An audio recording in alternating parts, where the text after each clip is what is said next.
Friends, welcome back to concept session. আমি সুপর্ণাদি।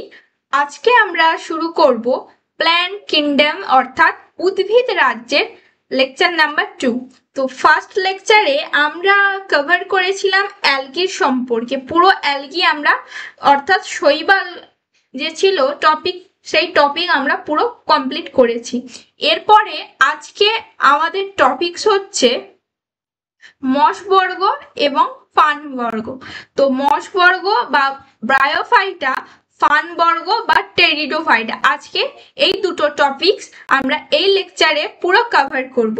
তো প্রথমে বায়োফাইটা সম্পর্কে বলে থাকি যে বায়োফাইটা অর্থাৎ আমরা এগুলোকে দেখতে পাবো, অর্থাৎ মশবর্গ এই সমস্ত যে উদ্ভিদ রয়েছে এই প্ল্যান্ট গুলোকে আমরা কোথায় দেখতে পাবো না, ভিজে স্যাঁতসেঁতে অন্ধকারময় জায়গায় এগুলোকে দেখতে পাবে। আবার দেখবে কিছু উদ্ভিদ রয়েছে মশবর্গের অন্তর্গত যেগুলো স্থলে, আবার কিছু উদ্ভিদ রয়েছে সেগুলো অর্থাৎ জলে জলে কাছাকাছি থাকে। তাই এই গোষ্ঠীভুক্ত আমরা এই সমস্ত উদ্ভিদকে কি বলবো, উভচর উদ্ভিদ। এরপরে আমরা এর যে সংক্রান্ত বা মশবর্গ সংক্রান্ত সমস্ত টপিকস গুলো কভার করব। তো আজকে লেকচারটা শুরু করা যাক। তো প্রথমে আমরা পড়তে চলেছি মশবর্গ বা ব্রায়োফাইটা। অর্থাৎ দেখো, বায়ন কথার অর্থ কি মশ, আর এগুলো হচ্ছে কি ফাইটন উদ্ভিদ, ঠিক আছে, অর্থাৎ উদ্ভিদ বা প্ল্যান্টও আমরা বলতে পারি। এরপরে দেখো, এই যে বায়োফাইটা অর্থাৎ মশবর্গরা কি হচ্ছে সমাঙ্গদেহী অর্থাৎ থ্যালাস দেহভুক্ত আমরা বলতে পারি। এরপরে ছত্রাক এবং শৈবাল মানে অ্যালগি এবং ফাঞ্জাই যে রয়েছে, তো তাদের থেকে অনেকটাই ডেভেলপড অর্থাৎ উন্নত। এদের কি রয়েছে দেখো, সংবহন কলাবিহীন মানে এদের জাইলেম ফ্লোয়েম অনুপস্থিত। এছাড়া এগুলো কি অপুষ্পক অর্থাৎ এদের ফুল হয় না, এই যে সমস্ত উদ্ভিদে, তাকে আমরা ফেনেরোগ্যামাসও ক্রিপ্টোগ্যামাসও আমরা বলে থাকি। তো তাহলে এরপরে দেখো, তো এর কিছু ক্যারেক্টারিস্টিক সম্পর্কে জানা যাক। মশবর্গ এরা কি হচ্ছে যে ব্রায়োফাইটার অন্তর্গত উদ্ভিদরা কি হচ্ছে সমাঙ্গদেহী, অর্থাৎ সমাঙ্গদেহী আমরা তো জেনেছিলাম মানে শৈবাল, অর্থাৎ শৈবাল বা অ্যালগি যেটা কি থ্যালোফাইটার আন্ডারে পড়ছে। তো থ্যালোফাইটার থেকে অনেক বেশি উন্নত। কিন্তু আমরা যদি দেখি ফার্নবর্গের চেয়ে, মানে আমরা তো মশবর্গ এখন পড়ছি, তো এর পরের যে টপিক যেটা হচ্ছে ফার্নবর্গ, সেটা কি পড়ছে টেরিডোফাইডার মধ্যে। তো টেরিডোফাইডার থেকে অনুন্নত। তাহলে কি হচ্ছে, মশবর্গ যেগুলো হচ্ছে এক কথায় বলতে গেলে শৈবালের থেকে কি মশবর্গ উন্নত, আবার ফার্নবর্গ হচ্ছে কি অনুন্নত অর্থাৎ আনডেভেলপড। তো সেকেন্ড পয়েন্ট দেখো, অধিকাংশ উদ্ভিদকে কোথায় দেখতে পাবে, স্থলজ জায়গায় দেখতে পাবে, এবং কিছু উদ্ভিদ রয়েছে যেগুলো কি ছায়াময় স্যাঁতসেঁতে পরিবেশে জন্মায়। এরপরে এদেরকে আমরা বলবো অ্যাম্ফিবিয়ান প্ল্যান্ট। কেন বলছি, কারণ কিছু উদ্ভিদ রয়েছে যেগুলো স্থলজ উদ্ভিদ অর্থাৎ স্থলভাগে আমরা দেখতে পাবো, কিন্তু এদের যে রিপ্রোডাকশন অর্থাৎ ফার্টিলাইজেশনের জন্য, নিষেকের জন্য কি হচ্ছে যে জলের প্রয়োজন। তাই নিষেকের জন্য জলের প্রয়োজন হওয়ার জন্য তো এদেরকে আমরা কি বলবো, উভচর বা অ্যাম্ফিবিয়ান প্ল্যান্ট বলবো। অ্যাম্ফি কথার অর্থ কি, অ্যাম্ফি কথার অর্থ হচ্ছে ডুয়েল। এখানে অ্যাম্ফি কথার অর্থ কি না, অ্যাম্ফি কথার অর্থ হচ্ছে ডুয়েল নেচার।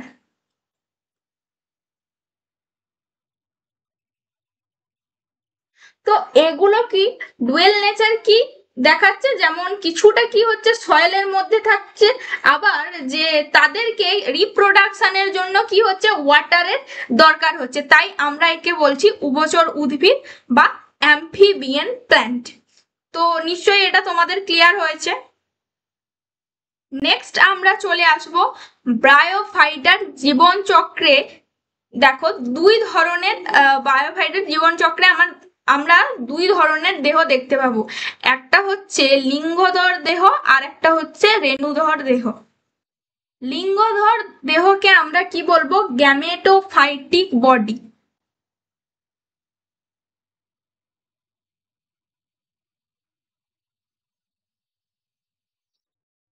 দেখো, তো লিঙ্গধর দেহকে আমরা কি বলছি? Gametophytic body. আর রেণুধর দেহকে আমরা কি বলবো? Sporophytic body. তো এখানে দেখো, এটা হচ্ছে একটা বায়োফ্লাইটা। তো এখানে এগুলোকে আমরা কি বলবো? রাইজয়েড। এগুলোকে কি বলবো? এই মূলের মতো যে অংশ রয়েছে এগুলোকে আমরা কি বলবো? রাইজয়েড। এই যে অংশগুলো এই ছোট ছোট দেখতে পাচ্ছ এগুলোকে আমরা কি বলবো? রেণু বা স্পোর। এগুলোকে আমরা কি বলবো? রেণু বা স্পোর। এই যে অংশটাকে আমরা কি বলবো? ক্যাপসিউল। একে আমরা কি বলবো? ক্যাপসিউল। এই অংশটাকে আমরা কি বলবো? সেটা, যেটা আমরা পড়বো। এগুলো কি? লিভস অর্থাৎ পাতা। এরপরে এই যে অংশটাকে, এটাকে আমরা কি বলছি? এটাকে আমরা কি বলছি? স্টিম, মানে কাণ্ড। তাহলে দেখো, ব্রায়োফাইটাকে আমরা দুটো ভাগে ভাগ করছি, একটা হচ্ছে লিঙ্গধর দেহ আর একটা হচ্ছে রেণুধর দেহ। এরপর রেণুধর দেহকে আমরা কি বলছি? গ্যামেটোফাইটিক বডি, অর্থাৎ গ্যামেট তৈরি করে। এরপরে দেখো, এই যে লিঙ্গধর দেহ অর্থাৎ গ্যামেটোফাইটিক, তাহলে কি? আমরা তো জানি যে মেল গ্যামেট এবং ফিমেল গ্যামেট হয়, তাহলে মেল গ্যামেট এবং ফিমেল গ্যামেট হয়। তো মেল গ্যামেট এবং ফিমেল গ্যামেট গুলো কি না? এগুলো হচ্ছে হ্যাপ্লয়েড। শুধুমাত্র যদি জাইগোট থাকতো সেগুলো কি? জাইগোট কি শুধুমাত্র ডিপ্লয়েড থাকতো। তাহলে এদের যে ক্রোমোজোম গুলো কি জানলাম? এগুলো হচ্ছে হ্যাপ্লয়েড। লিঙ্গধর যে উদ্ভিদ দেহ রয়েছে সেগুলো কি হচ্ছে? দেখো, সবুজ, স্বভোজী এবং স্বাবলম্বী। ঠিক আছে, এই লিঙ্গধর উদ্ভিদ দেহে অর্থাৎ গ্যামেটোফাইটিক বডি কি না? থ্যালাস প্রকৃতি। থ্যালাস মানে মূল, কাণ্ড, পাতা কিছুই বোঝা যাবে না। ঠিক আছে, যেমন একটা উদাহরণ রয়েছে, যেমন এটা হচ্ছে রিক্সিয়া। তো রিক্সিয়া থেকে মূল, কাণ্ড, পাতা সমস্ত কিছু একই দেখতে লাগবে। এরপরে দেখো, মশ বর্গীয় কিছু যে গ্যামেটোফাইটিক দেহকোষে আমরা কি দেখতে পাবো না? এদের মধ্যে আমরা কোনো মূল দেখতে পাবো না। মূলের পরিবর্তে কি থাকে? মূলের পরিবর্তে আমরা কি দেখতে পাবো? রাইজয়েড, এককোষী রাইজয়েড দেখতে পাবো। রাইজয়েডের কাজ কি? যেহেতু মূলের কাজ হচ্ছে, দেখো, বিভিন্ন যে আমরা জানি যে কি হচ্ছে, সয়েল থেকে অর্থাৎ মাটি থেকে বিভিন্ন ধরনের যে মাইক্রোনিউট্রিয়েন্টস আছে সেগুলোকে শোষণ করে। তো সেরকমই রাইজয়েডের কাজ কি না? পুষ্টি রসগুলোকে শোষণ করে নেয়া। তো এটা ছিল গ্যামেটোফাইটিক বডি, যেখানে যার ক্রোমোজোম অর্থাৎ এটি হচ্ছে কি? হ্যাপ্লয়েড। যার উদ্ভিদ দেহ অর্থাৎ প্ল্যান্ট বডি কি? সবুজ, স্বভোজী, স্বাবলম্বী, থ্যালাস প্রকৃতির হয়, যার উদাহরণ দেওয়া আছে রিক্সিয়া। এদের মূল থাকে না, মূলের বদলে আমরা দেখো, মূলের বদলে আমরা কি দেখতে পাবো না? মূলের বদলে আমরা দেখতে পাবো রাইজয়েড। ঠিক আছে, এরপরে দেখো, এদের কি হচ্ছে? জাইলেম, ফ্লোয়েম, কলা দিয়ে এদের সংবহন তন্ত্র, কলাতন্ত্র থাকে না। ঠিক আছে, তাহলে প্রথমেই বলে দিয়েছিলাম যে কি এদের কোনো কলাতন্ত্র গঠিত হয় না, অর্থাৎ সংবহন কলাতন্ত্র থাকে না। জাইলেম ফ্লোয়েম না থাকার পরিবর্তে তাহলে সংবহন কলাতন্ত্র থাকে না, কিন্তু এদের পরিবর্তে দেখো এখানে কি রয়েছে? ব্রায়োফাইটসদের মধ্যে আমরা কি দেখতে পাবো? প্যারেনকাইমা কলা দেখতে পাবো, অর্থাৎ প্যারেনকাইমা টিস্যু আমরা ব্রায়োফাইটসদের মধ্যে দেখতে পাবো। এরপরে এদের ভেজিটেটিভ রিপ্রোডাকশন অর্থাৎ অঙ্গজ জনন অঙ্গ কি রয়েছে? অর্থাৎ অঙ্গজ জনন অঙ্গ রয়েছে গেমা এবং টিউবার। এরপরে দেখো, এদের যে সেক্সুয়াল রিপ্রোডাকশনের কিছু অঙ্গ বন্ধা কোষের আবরণযুক্ত, যার সেল ওয়াল কি রয়েছে? বহুকোষী পুংধানী অর্থাৎ অ্যানথ্রেডিয়াম এবং স্ত্রীধানী রয়েছে, যেটাকে আমরা বলছি আর্কিগোনিয়াম। এরপরে দেখো, এটা হচ্ছে স্ত্রীধানী, যেটাকে আমরা কি বললাম? আর্কিগোনিয়াম। এটা কি? স্ত্রীধানী, আর্কিগোনিয়াম। আর এটা হচ্ছে পুংধানী, যাকে আমরা বলছি অ্যানথ্রেডোস্পার্মাম। পুংধানি, যাকে আমরা বলছি অ্যান্থ্রেডিয়াম। এরপরে এখান থেকে কি তৈরি হচ্ছে,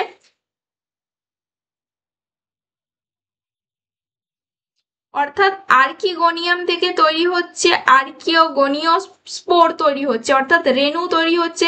এখান থেকে কি তৈরি হবে, রেণু তৈরি হবে। এবং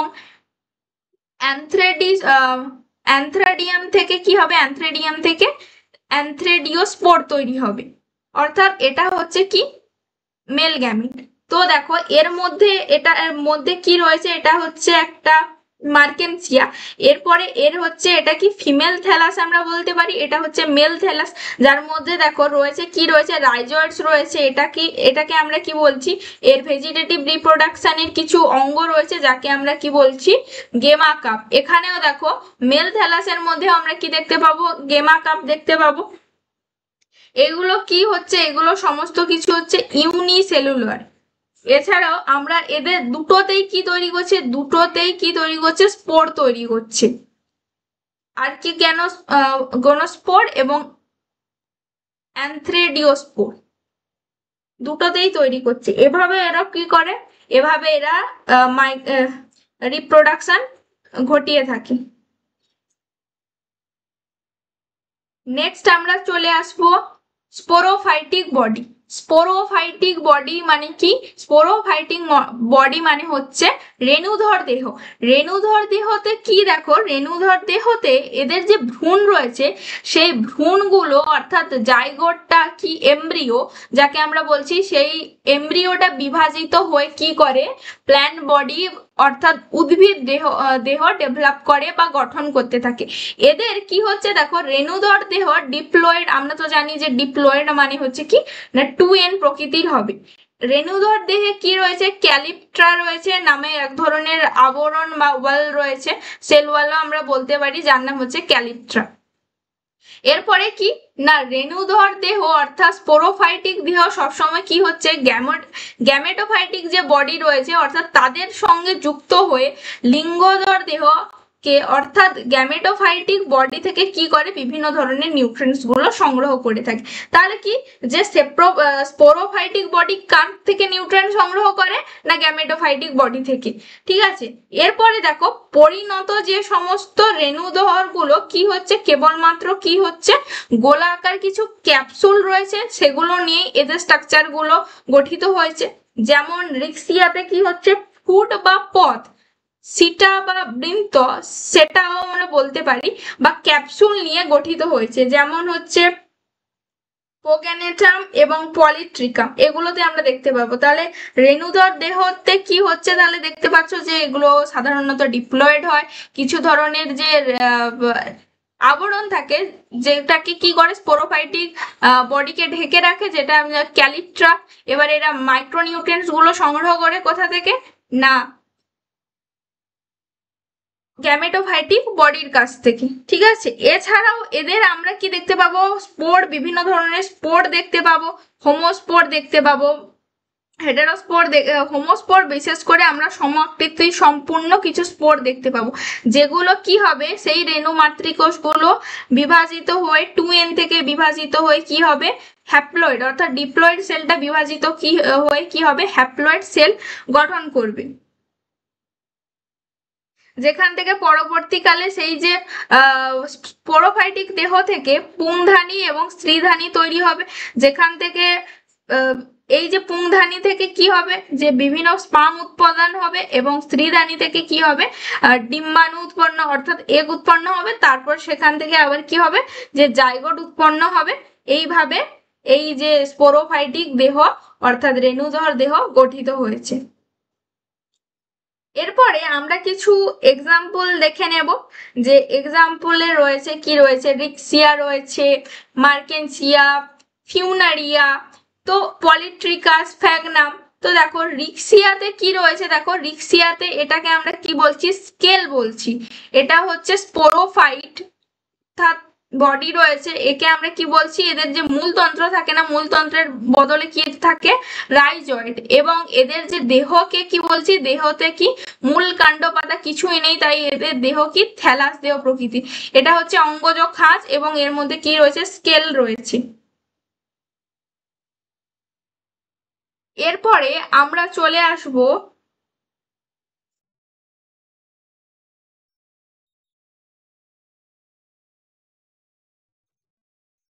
তারপরে দেখো এই যে উদ্ভিদ দেহটা রয়েছে ফিউনারিয়ার বা এই যে উদ্ভিদ দেহকে আমরা কি বলছি, এরা কি স্পোরোফাইটিক হয়, একে আমরা কি বলছি ফিউনারিয়া। তো ফিউনারিয়ার দেহে দেখবে যে মিওসিসে কি তৈরি হচ্ছে, মিওসিসের ক্যাপসুল থেকে এখানে কি তৈরি হচ্ছে, বিভিন্ন ধরনের দেখবে ছোট ছোট স্পোর তৈরি হবে, অর্থাৎ কি তৈরি হবে না, রেণু তৈরি হবে। এটা কি না, এটা কি মিওসিস করছে, তাই সেই স্পোর গুলোকে কি, এগুলো কি হ্যাপ্লয়েড প্রকৃতির হচ্ছে। গ্যামেটোফাইট দেহ আমরা তো জানি এটাও হ্যাপ্লয়েড। এরপরে সেটা যে তৈরি হচ্ছে এটা কি না ডিপ্লয়েড। আর এখানে যে ফুড তৈরি হবে একে আমরা কি বলছি ডিপ্লয়েড। তো এখানে কি দুটো দেহ ভাগ করেছি, যেটা হচ্ছে স্পোরোফাইট অ্যান্ড গ্যামেটোফাইট। স্পোরোফাইট মানে আমরা কি জেনেছি যে রেণুধর দেহ, এবং গ্যামেটোফাইট মানে হচ্ছে লিঙ্গধর দেহ। এরপরে আমরা নেক্সট চলে যাব ব্রায়োফাইটের কিছু ইকোনমিক ইম্পর্টেন্স। তো দেখো ব্রায়োফাইটা দেখতে ছোট হলেও কি এই মশ বর্গের কিন্তু অনেক ধরনের উপকার করে থাকে আমাদের।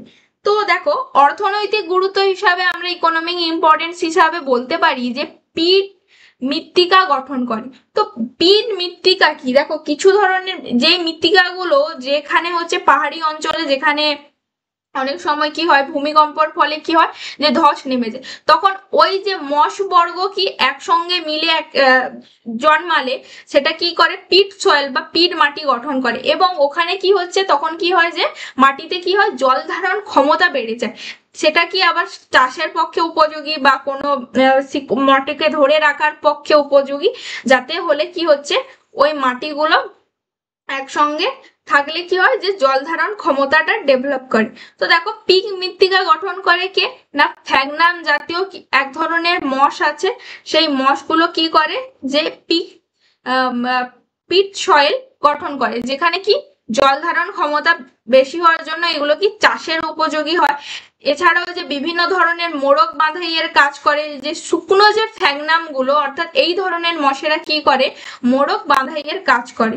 এছাড়াও দেখো জল ধারণ ক্ষমতা বৃদ্ধি করে, এক্ষুনি বলেছিলাম যে কি যে সমস্ত অনুর্বর জমি রয়েছে ওখানে কি হচ্ছে ফ্যাগনামের যে আচ্ছাদন সৃষ্টি হয়, এবং ওখানে কি হচ্ছে আচ্ছাদনের কারণে কি হচ্ছে মাটিতে অর্থাৎ চাষযোগ্য জমিতে কি জল ধারণ ক্ষমতাটা বৃদ্ধি পায়। এবারে নেক্সট দেখো এগুলো কি করে ভূমিক্ষয় রোধ করে। কিছু কিছু মশবর্গ অর্থাৎ বায়োফ্রাইটা আছে যেগুলো কি করে জল ধারণ এবং জল শোষণ ক্ষমতা বেশি থাকে, এগুলো কি করে ভূমিক্ষয় রোধ করে। ভেষজ উদ্ভিদ হিসাবে মার্কেনসিয়া পলিমরফা কি করে যকৃতে থাকা বা বিভিন্ন যে ফুসফুসের লাংসের যে বিভিন্ন যে ডিজিজ হয় সেই ডিজিজগুলো সারানোর জন্য আমরা এই ধরনের বায়োফাইটস অর্থাৎ মশবর্গ ব্যবহার করে থাকি, যার নাম হচ্ছে মার্কেনসিয়া পলিমরফা। এছাড়াও কি করে ফ্যাগনাম, দেখো এই যে মশবর্গ এটা কি করে ফ্যাগনল, যেটা কি করে আমাদের যে চর্মরোগের জন্য সেই রোগের চিকিৎসায় ব্যবহৃত হয়। এছাড়াও দূষক নিয়ন্ত্রণ হিসাবে আমরা দেখতে পাবো যে কিছু বায়োফাইটস রয়েছে যেগুলো কি করে অদূষিত বায়ু দূষিত এলাকায় এরা বসবাস করতে পারে না। তারপরে আমরা তাহলে বুঝতে পারি যে এখানকার বায়ু কতটা দূষিত বা কোন জায়গার বায়ু কতটা দূষিত সেগুলো আমরা বুঝতে পারবো। যেমন ফ্রিলিনিয়া এছাড়াও বিভিন্ন ধরনের লোফোকৈলা মাইনর। তো এই সমস্ত বায়োফাইটস গুলো দূষণের নির্দেশক হিসাবে কাজ করে। নেক্সট আমরা চলে আসব এদের লাইফ সাইকেল। এরপরে আমাদের নেক্সট টপিক হচ্ছে ব্রায়োফাইটার লাইফ সাইকেল। তো ব্রায়োফাইটার লাইফ সাইকেল পড়তে গেলে আমাদের সম্পূর্ণ তাদের যে লাইফ সাইকেল রয়েছে সেটা পড়বো, তাদের গঠন পড়বো, অর্থাৎ লাইফ সাইকেলে কি কি পরিবর্তন হচ্ছে, কিভাবে লাইফ সাইকেলের মধ্যে রিপ্রোডাকশন বা ফার্টিলাইজেশন ঘটছে সেটা সম্পর্কেও আমরা জানবো। তাহলে বেসিক্যালি আমরা জানি যে এদের যে লাইফ সাইকেল পড়তে গেলে প্রথমে দেখো এই যে ব্রায়োফাইটা রয়েছে, তো তাদের কিছু অঙ্গ, জনন অঙ্গ রয়েছে, সেই জনন অঙ্গের মাধ্যমে, তো জনন অঙ্গ কি না, জনন অঙ্গ হচ্ছে বলতে গেলে কি রয়েছে, পুং জনন অঙ্গ এবং স্ত্রী জনন অঙ্গ। পুং জনন অঙ্গকে আমরা কি বলছি, অ্যানথেরাডিয়াম। তো একে আমরা কি বলছি, অ্যানথেরাডিয়া বা অ্যানথেরাডিয়াম, যেটা হচ্ছে পুং জনন অঙ্গ। এরপরে বা মেল গ্যামেটও আমরা বলতে পারি। ফিমেল গ্যামেট হিসাবে কি রয়েছে, আর্কিগোনিয়াম বা আর্কিগোনিয়া, অর্থাৎ তাহলে এদের যে গ্যামেটস রয়েছে সেটা কি না, অ্যানথ্রেডিয়াম, অ্যানথেরাডিয়া আর আর্কিগোনিয়াম। এরপর দেখো মেল গ্যামেটটা কি হচ্ছে, মাইটোসিস কোষ বিভাজনের ফলে কি তৈরি করছে, অ্যানথেরা জয়েট তৈরি করছে। এই অ্যানথেরা জয়েটটা কি না, হ্যাপ্লয়েড প্রকৃতির হচ্ছে। আর আর্কিগোনিয়াম দেখো, আর্কিগোনিয়াম অর্থাৎ ফিমেল গ্যামেট হিসাবে কি রয়েছে না, আর্কিগোনিয়াম।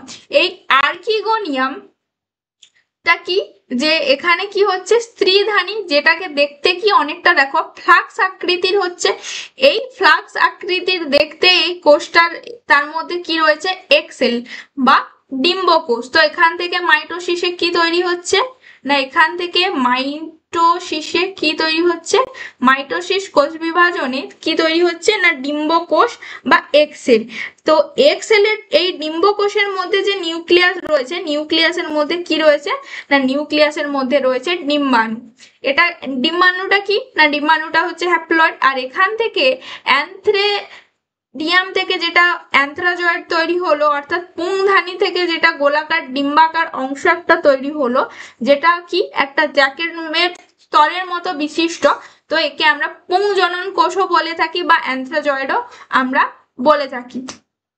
এরপরে দেখো এখানে কি হচ্ছে, এই অ্যানথ্রাজয়েড থেকে, অর্থাৎ এই যে মেল গ্যামেট থেকে, মেল গ্যামেট থেকে কি হচ্ছে না, মেল গ্যামেট থেকে এই যে এগ, এটা হচ্ছে এক্সেল।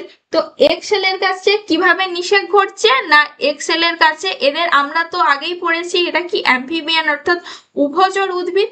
তো এরা কি করে, যে এদের নিষেকের জন্য কি প্রয়োজন হয় না, এদের নিষেকের জন্য জলের প্রয়োজন হয়, অর্থাৎ H2O বা ওয়াটার। তো এদের নিষেকের জন্য কি হচ্ছে, জলের প্রয়োজন হচ্ছে। তাহলে জলের উপস্থিতিতে এই নিষেক প্রক্রিয়াটি হচ্ছে। তো এখানে কি হচ্ছে দেখো, এখানে কি হচ্ছে, এই মেল গ্যামেটটা যখন ফিমেল গ্যামেটের কাছে এলো, তারপরে এটা কি ফিউজ করে না কি তৈরি করছে না, জাইগোট তৈরি করছে। এটা কি করলো না, ফিউজ করে জাইগোট তৈরি করছে। সেই জাইগোট কি না, সেই জাইগোট হচ্ছে মাইটোসিস। মাইটোসিস কোষ বিভাজনে কি হচ্ছে, মাইটোসিস কোষ বিভাজনে অসংখ্য ধরনের স্পোর বা একে আমরা কি বলবো, স্পোর বা রেণু উৎপাদন করছে। একে কি বলবো, রেণু উৎপাদন করছে, স্পোর বা রেণু উৎপাদন করছে। এরপরে কি হচ্ছে, রেণু উৎপাদনের পরে কি হচ্ছে, যে জার্মিনেশন প্রক্রিয়ার মাধ্যমে কি হচ্ছে, অর্থাৎ এটা কি, এটা তো জাইগোটটা কি, এটা মাইটোসিসে হচ্ছে এবং পরবর্তীকালে আবার কি হচ্ছে, মিওসিসের মাধ্যমে স্পোর তৈরি হচ্ছে। এবং জার্মিনেশন করে কি তৈরি করছে না, জার্মিনেশন করে পুরো একটা প্ল্যান্ট বডি, অর্থাৎ উদ্ভিদ দেহ, মানে ব্রায়োফাইটার যে দেহ সেটা আবার তৈরি করছে। তাহলে পুরোটা যদি রিক্যাপ করা যায়, কি হচ্ছে, যে লাইফ সাইকেলে অ্যানথেরিডিয়াম থেকে মাইটোসিসে অ্যানথ্রাজয়েড, অ্যানথেরোজয়েড তৈরি হচ্ছে, আর্কিগোনিয়াম বা ফিমেল গ্যামেট বা আমরা স্ত্রীধানীও বলতে পারি, সেখান থেকে মাইটোসিসে ডিম্ব সেল বা এক্স সেল তৈরি হচ্ছে। সেটা কি হচ্ছে না, এই অ্যানথ্রাজয়েডটা কি করছে, ওয়াটার, অর্থাৎ আমরা জানি অ্যামফিবিয়েন্ট এরা প্ল্যান্ট। তো এরা কি জলের উপস্থিতিতে এরা কি করছে না, রিপ্রোডাকশন বা ফার্টিলাইজেশন করছে। এখান থেকে কি হচ্ছে, ফিউজ হয়ে একটা জাইগোট তৈরি হচ্ছে, মিওসিসে সেগুলো আবার কি অসংখ্য ধরনের স্পোর তৈরি করছে। একে আমরা কি বলবো, স্পোরোফাইট। একে কি বলবো, স্পোরোফাইট, যেগুলো কি না যেগুলো হচ্ছে ডিপ্লয়েড। স্পোরোফাইট গুলো মূলত কি না স্পোরোফাইট গুলো হচ্ছে মূলত ডিপ্লয়েড কোষ। এই ডিপ্লয়েড সেল কি হচ্ছে মিওসিসে ভেঙে স্পোর বা রেণু তৈরি করছে। এগুলো কি জার্মিনেশন প্রক্রিয়াতে কি হচ্ছে, অর্থাৎ জার্মিনেশন প্রক্রিয়াতে কি হচ্ছে অনুকূল পরিবেশ পেলে এরা কি করছে বিদীর্ণ হয়ে আবার উদ্ভিদ দেহ বা প্ল্যান্ট বডি সৃষ্টি করছে। তো এই ছিল পুরো লাইফ সাইকেল থেকে শুরু করে ফার্টিলাইজেশন পর্যন্ত। তো এখান থেকে আমরা গ্যামেটোফাইটিক বডি বা প্ল্যান্ট বডি তৈরি হচ্ছে। আশা করি ব্যাপারটা তোমাদের কাছে একদম ক্লিয়ার হলো। নেক্সট আমরা লাইফ সাইকেল দেখে নেব যে কি বলেছে। দেখো যেটা আমি প্রথমেই বলেছিলাম যে এদেরকে কি বলা হচ্ছে পুংজননাঙ্গ এবং স্ত্রী জননাঙ্গ কি পৃথক পৃথক শাখার অগ্রভাগে উৎপন্ন হচ্ছে, যেটা আমরা একটা ছবির মাধ্যমে দেখেছিলাম। এরপরে কি এদের পুংজননাঙ্গকে আমরা কি বলছি অ্যানথেরাডিয়া বা অ্যানথেরেডিয়াম, স্ত্রী জননাঙ্গকে আমরা কি বলছি আর্কিগোনিয়া। এই অ্যানথেরাডিয়া বা পুংধানীগুলি কি হচ্ছে ক্ষুদ্র বৃত্তাকার, গোলাকার বা ডিম্বাকার হতে পারে। এই পুং মাতৃকোষ থেকে কি তৈরি হচ্ছে অ্যানথেরাজয়েড তৈরি হচ্ছে। এই অ্যানথেরাজয়েড গুলো কি হচ্ছে দেখো দ্বিফ্ল্যাজেলা যুক্ত। এখানে দেখিয়েছি এই অ্যানথেরাজয়েডে কি দুটো ফ্ল্যাজেলা রয়েছে, অর্থাৎ দুটো ফ্ল্যাজেলা যুক্ত হ্যাপ্লয়েড কোষ। এরপরে আর্কিগোনিয়াম বা স্ত্রীধানী দেখতে কি দেখো আর্কিগোনিয়াম বা স্ত্রীধানী দেখতে কি ফ্লাক্স শেপ। এটা কি একটা হচ্ছে ফ্লাক্স শেপ। এই ফ্লাক্স শেপের মাধ্যমে এরা কি করে এদের গ্রীবার মধ্যে রয়েছে গ্রীবানালী কোষ এবং ডিম্বশেল। সেখান থেকে এরা কি তৈরি করছে ডিম্বাণু অর্থাৎ এগ তৈরি করছে, এগ সেল তৈরি করছে। এরপরে এদের ফার্টিলাইজেশনটা কিভাবে হচ্ছে দেখো পুংধানীগুলো বা পুংজনন কোষগুলি মানে যাকে আমরা বলছি অ্যানথেরোজয়েড, এই অ্যানথেরোজয়েড গুলো সেই যে কি হচ্ছে ফ্লাক্সের মাধ্যমে অর্থাৎ স্ত্রীধানীর গ্রীবার মধ্যে দিয়ে প্রবেশ করে কি করছে ডিম্বাণুকে অর্থাৎ এগকে ফার্টিলাইজ করছে। সেখান থেকে জাইগোট তৈরি হচ্ছে অর্থাৎ 2n তৈরি হচ্ছে, আর ডিপ্লয়েড কোষ সেল তৈরি হচ্ছে। এবার দেখো জাইগোট রেণুধর জনু বা স্পোরোফাইট জনুর সূচনা করে। এরপরে কি হচ্ছে স্পোরোফাইট, এখান থেকে কি পড়লাম দেখো এখান থেকে কি তৈরি হচ্ছে না স্পোরোফাইট তৈরি হচ্ছে। এগুলোকে আমরা কি বলছি মাইটোসিস। এগুলো জাইগোট থেকে কি তৈরি হচ্ছে না স্পোরোফাইট তৈরি হচ্ছে। সেই স্পোরোফাইট গুলো কি করে না সেখান থেকে দেখো দেহ কি ফুড, ছিটা এবং ক্যাপসুল নিয়ে গঠিত হচ্ছে। ওই যে কলার মতো ক্যাপসুলের যে কলুমেলাকে যেটা বেষ্টন করে থাকে তাকে আমরা কি বলছি স্পোরঞ্জিয়াস টিস্যু বা রেণুধর কলা। সেখান থেকে কি হচ্ছে মিওসিসে কি হচ্ছে স্পোর তৈরি হচ্ছে। এরপরে কি হচ্ছে হ্যাপ্লয়েড রেণু বা লিঙ্গধর গ্যামেটোফাইট জনুর সূচনা হচ্ছে। ওখানে কি হয় ক্যাপসুল গুলো বিদীর্ণ হয়ে অনুকূল পরিবেশ পেলে ওগুলো কি হয় অঙ্কুরিত হয়ে যায়। পরে কি করে এরা লিঙ্গধর দেহ তৈরি করে। লিঙ্গধর দেহ মানে গ্যামেটোফাইটিক বডি এরা তৈরি করে। এভাবে এরা ফার্টিলাইজ করছে। তাহলে তুমি যদি ছবিটা দেখে যদি এটা মনে রাখার চেষ্টা করো তো খুব সহজেই এগুলোকে লিখতে পারবে। তো এই ছিল। এরপরে আমরা পড়বো ফান বর্গ বা টেরিডোফাইট। ফান বর্গ কি তাহলে দেখো আমরা যে পড়লাম ব্রায়োফাইটা, তাহলে ব্রায়োফাইটার থেকে অনেকটাই উন্নত হচ্ছে ফান বর্গ বা টেরিডোফাইটা। এগুলো কি সপুষ্পক স্বভোজী হয়, যাদের মধ্যে কি রয়েছে সংবহন কলা। সংবহন কলা হিসাবে আমরা কি বলতে পারি সংবহন কলা হিসাবে আমরা বলতে পারি যে এদের মধ্যে কি রয়েছে না সংবহন কলা হিসাবে আমরা বলতে পারি এদের মধ্যে কি রয়েছে জাইলেম এবং ফ্লোয়েম রয়েছে, যেটা আমরা পড়বো একটু পর। তাই এদেরকে আমরা ভাস্কুলার ক্রিপ্টোগ্যামাসও বলে থাকি। এবং এদের দেহ কি হচ্ছে স্পোরোফাইটিক দেহ, যেটা ডিপ্লয়েড দেহ দেখা যায়, ক্ষুদ্র কিছু পাতা রয়েছে আবার বৃহৎ কিছু পাতা রয়েছে, সেগুলো সম্পর্কে আমরা জানবো। তো দেখো প্রথমেই শুরু করছি ফান বর্গ বা টেরিডোফাইটা। তাহলে ফান বর্গ বা টেরিডোফাইটা কি না এদের কি সংবহন কলাতন্ত্রের উদ্ভব হয়েছে। তো এরা কি না এরা হচ্ছে অপুষ্পক উদ্ভিদ। তাহলে এরা কি না এগুলোকে আমরা কি বলতে পারি না এরা কি অপুষ্পক উদ্ভিদ বা ভাস্কুলার ক্রিপ্টোগ্যামাস এদেরকে আমরা বলতে পারি। তো দেখো আমরা বায়োফাইটা যখন পড়েছিলাম তো তখন আমরা জেনেছিলাম যে বায়োফাইটার যে উদ্ভিদ দেহ হচ্ছে অর্থাৎ প্লান্ট বডি কি মূল কাণ্ড পাতায় বিভাজিত করা যায় না, কিন্তু আমরা টেরিডোফাইটা অর্থাৎ ফানবর্গে দেখতে পাচ্ছি যে এদেরকে কি হচ্ছে মূল কাণ্ড পাতায় বিভাজন করা যায়। এছাড়াও এদের কি রয়েছে সংবহন কলাতন্ত্র রয়েছে, যেটা অর্থাৎ এদের মধ্যে কি জাইলেম ফ্লুয়েম উপস্থিত রয়েছে। সংবহন কলাতন্ত্র মানে জাইলেম ও ফ্লোয়েমের উপস্থিতি। এগুলো দেখো এগুলো হচ্ছে কি ফানগাস, এগুলো তোমরা দেখতে পাবে। তো প্রথমে আগে ইমাজিন করে নাও যে কিভাবে এগুলো দেখতে কিরকম, তারপরে তোমরা বুঝতে পারবে এগুলোকে আমরা কি করব মূল কাণ্ড পাতায় আমরা বিভাজিত করতে পারবো। এরপরে এর কিছু জেনারেল ক্যারেক্টারিস্টিক্স কি না টেরিডোফাইটা বা ফানবর্গ জাতীয় কি হচ্ছে উদ্ভিদগুলো কি সবুজ হয়, স্বভোজী হয়, অপুষ্পক উদ্ভিদের মতো সর্বাপেক্ষা ডেভেলপড, অর্থাৎ টেরিডোফাইটা কি সব থেকে ডেভেলপ উদ্ভিদ কি টেরিডোফাইটা।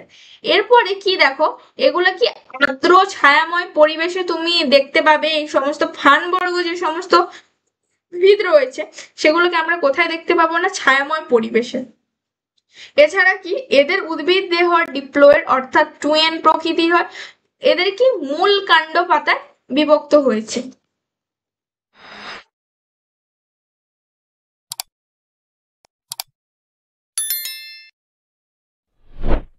এরপরে দেখো এদের যে পাতা রয়েছে অর্থাৎ ফানবর্গের বা টেরিডোফাইটসে আমরা তো দেখলাম এরা সবুজে উদ্ভিদ যাদের মধ্যে কলাতন্ত্র রয়েছে, জাইলেম ফ্লোয়েম রয়েছে। এবারে এদের কি পাতা রয়েছে যেগুলো কি ক্ষুদ্র সূক্ষ্ম মাইক্রোফাইলাম এবং বড় এবং প্রসারিত হতে থাকে, তাকে আমরা কি বলছি মাইক্রোফাইলাম অর্থাৎ মেগাফাইলাম। এরপর মেগাফাইলাম পাতা কি হতে পারে না যৌগিক প্রকৃতির হতে পারে। এছাড়াও এদের যে সংবহন কলাতন্ত্র আমরা দেখেছিলাম মশবর্গতে তাদের সংবহন কলাতন্ত্র ছিল না, তার বদলে কি ছিল পেরেনকাইমা টিস্যু ছিল। এতে কি রয়েছে অর্থাৎ ব্রায়োফাইটাস মানে টেরিডোফাইটাস অর্থাৎ বায়োফাইটাস থেকে উন্নত এদের কি রয়েছে জাইলেম ফ্লোয়েমস রয়েছে, অর্থাৎ এদের কলাতন্ত্র আমরা বলতে পারি বায়োফাইটার থেকে অনেক উন্নত। জাইলেমে কি রয়েছে ট্রাকিয়া রয়েছে, ফ্লোয়েমে কি রয়েছে সিপনল এবং সঙ্গী কোষ থাকে না।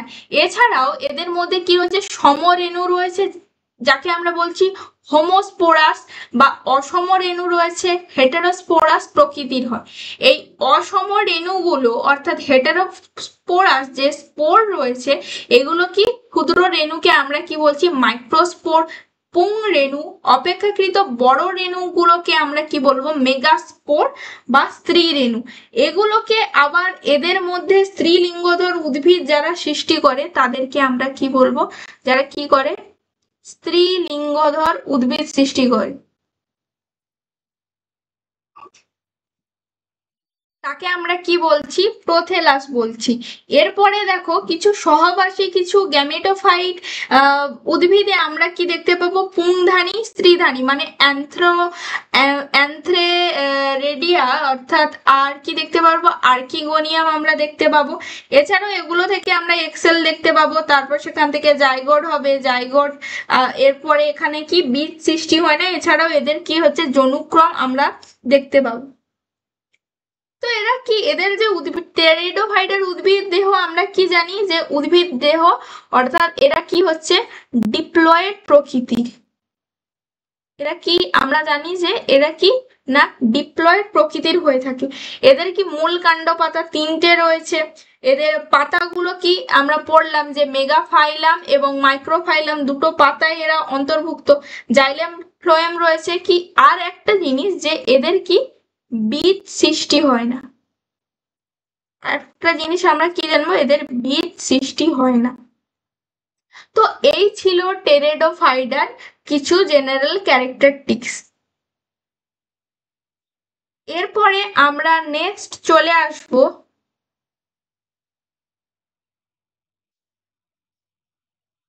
এর কিছু এক্সাম্পল। এর এক্সাম্পলে দেখো আমরা দেখতে পাচ্ছি ডায়োপটেরিস, এগুলোকে আমরা কি বলবো, ডায়োপটেরিস।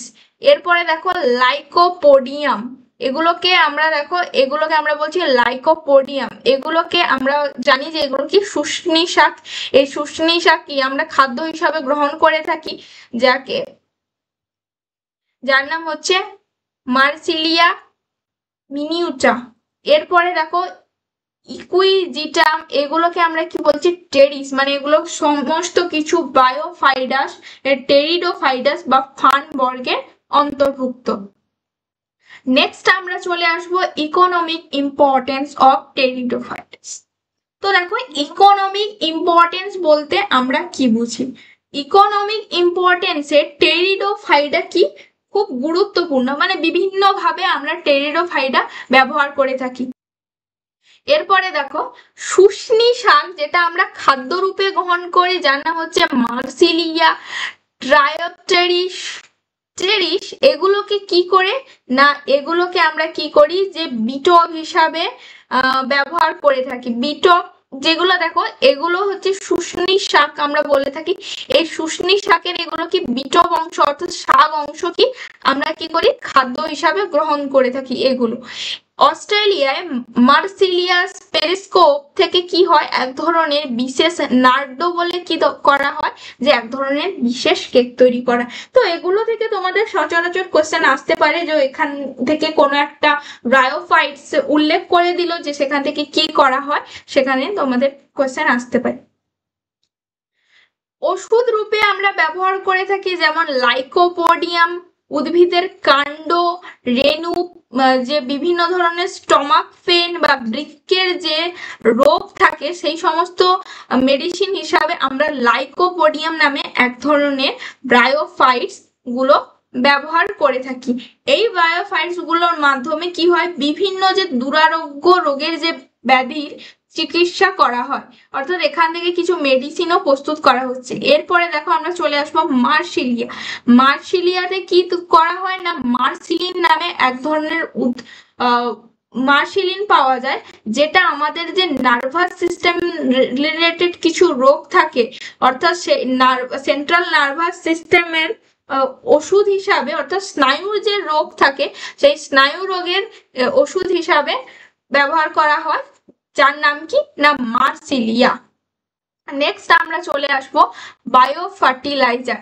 তাহলে বায়োফাইডা থেকে আমরা কি পাচ্ছি, বিভিন্ন ধরনের খাদ্য রূপে ব্যবহার করা হচ্ছে, ওষুধ রূপে ব্যবহার করা হচ্ছে। এরপরে আমরা চলে আসবো বায়ো ফার্টিলাইজার।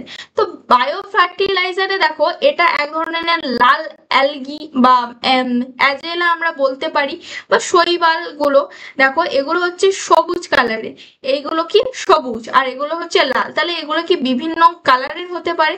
তো এই ধরনের যে অ্যাজোলা রয়েছে, এই অ্যাজোলা গুলো কোথায় পাবে না, ফানের পাতায় পাবে। নীলাভ সবুজ শৈবাল বাস করে, যেগুলো কি না নাইট্রোজেন সংবন্ধন করে। তো নাইট্রোজেন সংবন্ধন করে এরা কি করে না, সেই কারণে এরা কি করে সেগুলোকে কি করে বায়ো ফার্টিলাইজার হিসাবে আমরা ব্যবহার করে থাকি। তো বিভিন্ন ধরনের শৈবাল, যেমন নীলাভ সবুজ শৈবাল অর্থাৎ সাইনোব্যাকটেরিয়া, এগুলো কি করে না পাতায় থাকে, এগুলো কি না ফানের, এগুলো কি ছোট ছোট হচ্ছে ফান, এই ফানের পাতায় আমরা দেখতে পাবো বিভিন্ন ধরনের অ্যানাবিনা নামক এক ধরনের নীলাভ সবুজ শৈবাল অর্থাৎ সাইনোব্যাকটেরিয়া, যেগুলো কি করে নাইট্রোজেন সংবন্ধন করে, সেখান থেকে বায়ো ফার্টিলাইজার হিসাবে আমরা। তাছাড়াও আমরা কি বিভিন্ন ধরনের জ্বালানি হিসাবে আমরা ব্যবহার করে থাকি। তাছাড়াও আমরা কি পালিশের কাজে ব্যবহার করে থাকি, আতশবাজির কাজেও আমরা ব্যবহার করে থাকি। তো এই ছিল টেরিডোফাইডার ইকোনমিক ইম্পর্টেন্স। নেক্সট আমরা টেরিডোফাইডার কে যে ভাগ করা হয়েছে 5 ভাগে, সেই ভাগগুলো আমরা দেখে নেব। দেখো টেরিডোফাইডাকে আমরা মূলত 5টি গ্রুপে ভাগ করে থাকি। প্রথমে দেখো সাইলোফাইটোপসিডা। তো এই সাইলোফাইটোপসিডা, এই যে টেরিডোফাইডা অর্থাৎ ফার্নগুলো কি হচ্ছে অনেক দিন আগে বিলুপ্ত হয়ে গেছে, যেমন রাইনিয়া। তো এগুলো কি না বিলুপ্ত হয়ে গেছে, যেটা হচ্ছে সাইলোফাইটোপসিডার মধ্যে পড়ছে। তারপরে হচ্ছে সাইলো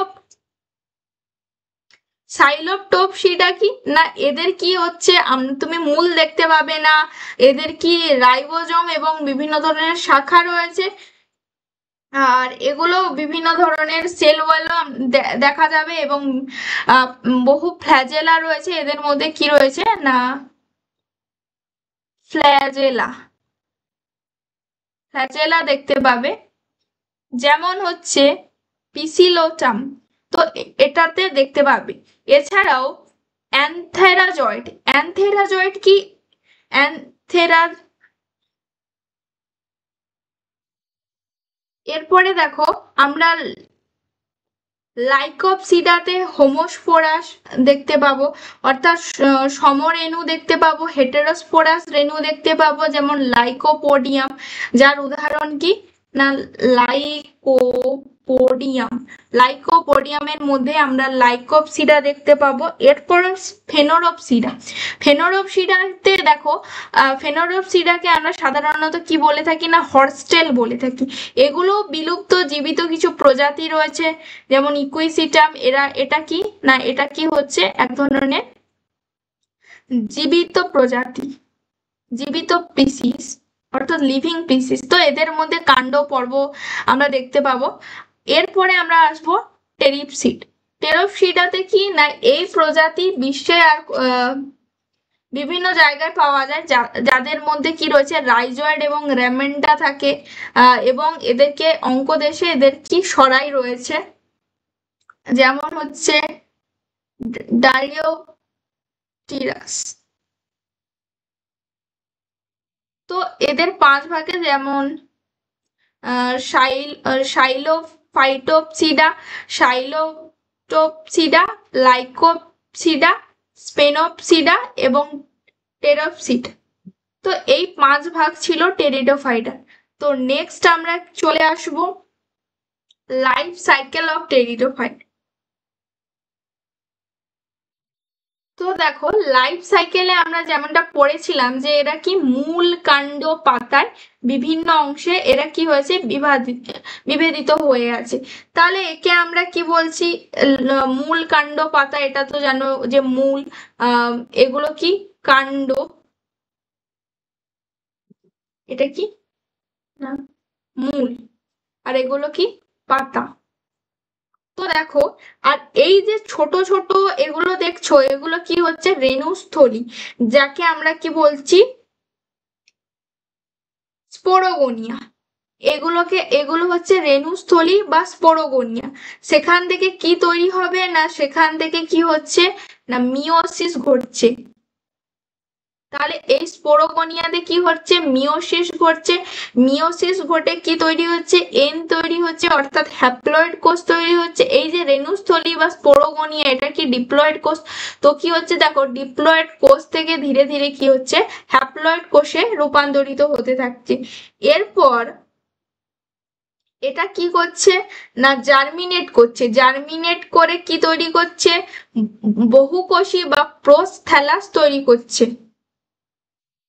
এখানে কি তৈরি হলো না ছোট একটা কি হচ্ছে প্রোথ্যালাস, বহুকোষী প্রোথ্যালাস তৈরি করছে। এই প্রোথ্যালাসটা দেখো এটা কি না এই প্রোথ্যালাসটা থেকে এখানে কি তৈরি হচ্ছে মেল গ্যামেট এবং ফিমেল গ্যামেট তৈরি হচ্ছে। এই মেল গ্যামেট এবং ফিমেল গ্যামেট যেটা আমরা বলছি স্পার্মাটোজয়েড, মেল গ্যামেটকে আমরা কি বলবো স্পার্মাটোজয়েড, যেটা কি তৈরি করলো না স্পার্মাটোজয়েড বা এক্সেল স্পার্মাটোজয়েড তৈরি করলো, এবং একে আমরা অ্যানথ্রোজয়েডও বলতে পারি। তো এখান থেকে স্পার্ম গুলো নির্গত হয়।